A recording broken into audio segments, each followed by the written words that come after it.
it is an absolute necessity that you learn to pray for your partner.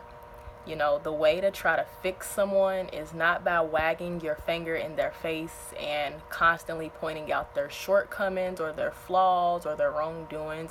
You have to have tremendous patience and the type of insight that carries the faith that positivity will help create positive change.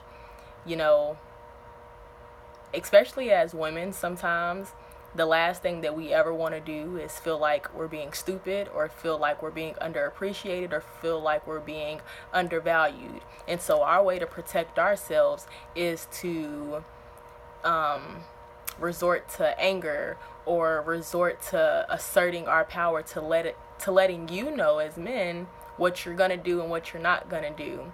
But what I have learned is that sometimes the very strength that you think you are putting out with anger and frustration and resentment, that same strength could be modeled in restraining and learning that you don't have to win every argument. You do not have to assert your power over every situation. You don't always have to make yourself look so smart. Sometimes the best thing that you can do is, if you know that you're doing good in your heart, to let your partner make their mistakes and pray to God that He will guide them, and just pray for them. That's all you can really do. And as humans, with every obvious problem, we want to attack the obvious part, whether that means letting you know that you're wrong or allowing you to see that we have found out this new piece of information. We want to control what's obvious and let you know who's really in control.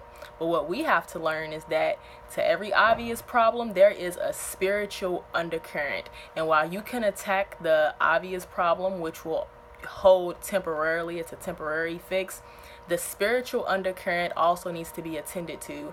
And you attend to that through prayer. That's why prayer is so important.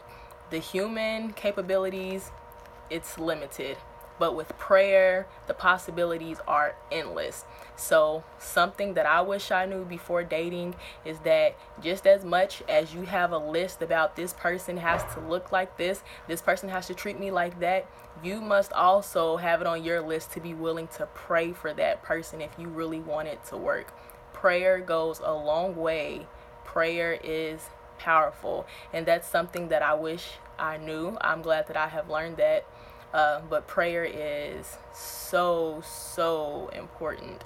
The way to fix someone is not by wagging your finger in their face and telling them what they're doing wrong, but you have to spew out positivity and trust that the way that you would want your partner to lead in the relationship, you also have to set that example by leading and modeling it yourself.